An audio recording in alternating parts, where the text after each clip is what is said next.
Hi guys, welcome to Butte Mountain Homestead.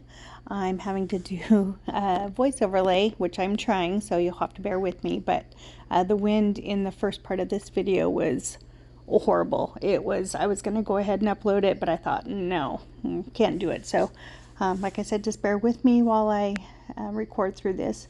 But we got a electric fence for the goats. We went with a Starkline all-in-one kit that we got through Amazon. I will link it down below. We did choose the poultry netting size because, as I'm pointing out here, that the goats can actually put their head through the regular fencing material. And with the goat electric fencing, we didn't want them to be able to put their head through that and then it shock them through the fence and then them get hooked up and possibly getting electrocuted. So we decided to go with the smaller one. In hindsight, we now know that they can still do that because we've had it now for about a week, I would say. But we went with the all-in-one kit. That way all the work was done for us. It comes with the fencing, the grounding rod, the solar panel, which charges the 12-volt battery, and just all the setup. And we had researched the Premier kits, and it was a little bit more technical than I wanted to do this time of year. And Gene works, right now we're harvesting, so he's gone, so he doesn't want to have to mess with something like that either. So his spare time is pretty precious for us. So taking a little bit of time to set this up. What we did was we laid it out, which I'm pointing here. This is on a pretty steep slope, which we've now also found out that it does ground it a little bit. But we just stretched it out and had to kind of mess with it for a few minutes. I mean, it took like maybe 15 minutes total. But yeah, see the goats, they can put their head through the regular netting, which I'm showing there, and their horns, they do catch on the way back. So we just didn't want them putting their head through the regular fencing there and hurt themselves. So we laid it all out, and then we went through.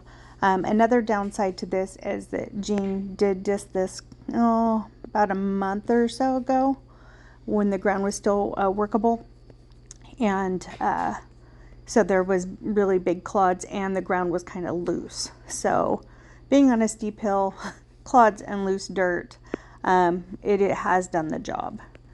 So I'm just talking about that here, all that morning glory.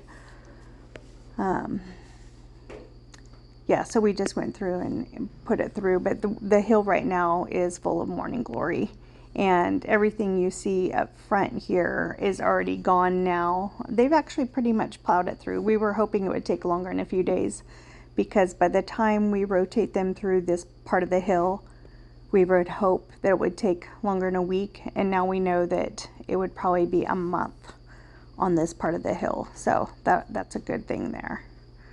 So hold on just a second and here it's a new day. My Camry battery pooped out on us, and it's not windy here, but like I said, this is the first time me ever doing voiceover. So I don't know how to go back to where it can pick up on audio here. But this ended up taking us, like I said, around 15 to 20 minutes. We used the voltage meter that it came with. We plugged everything in. We made sure the solar panel battery, the 12-volt battery, was fully charged. Or not the battery, but the solar panel was charged. So we hooked everything up and nothing. No juice at all.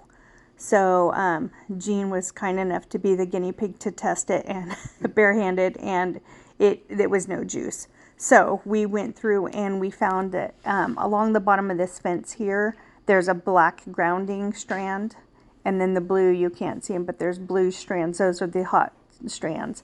But it was, because it wasn't tight enough, it was folding under, and it was basically grounding it out. So what we had to do was take the side that was the most folded under, and you can kind of see it there along the bottom. but we had to pull the rods out tighter, which then straightened it out more. And then we hooked it all back up. It still wasn't registering, but he tested it again, and there was some juice. The minimum voltage that it reads is 1,000 volts. The highest is 10,000 volts, and it wasn't even registering it, but it was giving him a zap. Not enough to hurt him, but enough to make him say, okay, that got my attention. He said if he had to kind of give what it felt like was, and I'm not recommending anybody do this, so if there's kids in the room, parents kind of hide their ears or make them go out of the room, but kind of like when you touch your tongue to a 9-volt battery. He said it was more than that, but not enough to hurt you. So anyways, and the goats did kind of touch it, and they basically kind of just shook their head and just walked away from it. So, and in this video, we don't have the shade canopy yet. And we were finding that the goats were trying to hide behind their water bowl. So luckily we got the shade canopy set up now. I did do a short already on that. Actually, they get on top of it. They lay on top of it like a hammock. It's actually kind of comical. But yeah, right here it just shows them just kind of wandering around and eating. So every morning we take them out from their hut, because we lock them in their hut every night. And then every night we bring them back in and lock them up, and we replace their water and their mineral tubs. So here I'm just giving a quick update, I guess, on the, I don't know exactly what I'm doing here. I'm just showing what we're doing in the garden, I guess, or the sunflower, I guess. But yeah, I'm just giving a status on that tree. Well, the cottonwood tree, I guess. So this is just, I guess, what our plans are here in the garden. But everything is doing okay right now. Today it's 110 degrees Fahrenheit right now that I'm filming this or doing the voiceover on this. It's really hot, so I guess I'm just showing the garden and what the plans are going to be here. And then I'm describing here that the way, there's a sneak peek of the greenhouse, but how I'm wanting to do the cottage garden is, as you can see, it's kind of formed in a triangle, and I was trying to figure out how to plan it to where I was originally going to do big stuff on each side. And what I've determined is I'm going to actually turn it into a rectangle where the redbud tree is in the back. And then in front of that, I'm going to put higher shrubs. There's a hydrangea there in front of the redbud tree. And then I'm going to put all higher shrubs in the back and then plant everything coming forward smaller. That way I don't have kind of like this high points on each side, and then I'm trying to kind of even it out in the middle. So I've decided I'm going to go that route. There is going to be a little bit of a walkway over here on the right hand side. Kind of where that barbed wire wreath is. There's going to be a little bit of a walkway there that I can get behind the greenhouse on that side if I want to. Which way I'm looking now is facing west, so that's the hottest part of the sun. And then I'm talking about, yeah, planting, how I'm going to be planting things.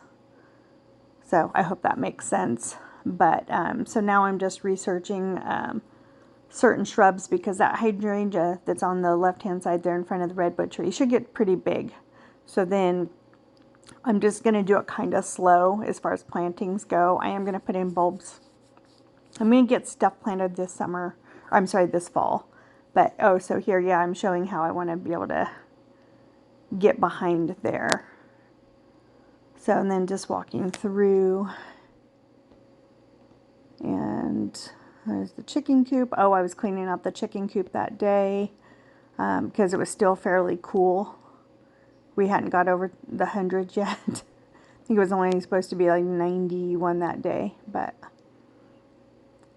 and then it's, I think I'm talking about the way the direction of the, oh, there's dragonflies flying through there. That day was like, for about 3 or 4 days, there was just so many dragonflies. It was just crazy. And then there's one on that lemon tree right there but I don't know. I think I zoom in. Oh yeah. And it's on the end of that plant, or one of the leaves, or that stem. So yeah, and then I had bought the chickens a new water for inside the coop that was easier to fill from the top. So it holds 3 gallons, so I give them fresh, cool water every morning. And then the fan is in the coop, and I shut the windows, and then the water bowl that's in the chicken run, I'm going to leave it for now. I don't think I'm going to end up keeping it, but I fill that also so that if they do want to be out in the run, they have fresh water also. So there's 2 water sources. And then right now the flies are just ridiculous. So I have fly traps, and I'm going to do one of those hanging ones. I have the fly trap bags now, which are gross. But so yeah, just showing you cleaning out the chicken coop there. And how everything is looking pretty for right now. I'm trying to keep everything watered. It's not easy to do, but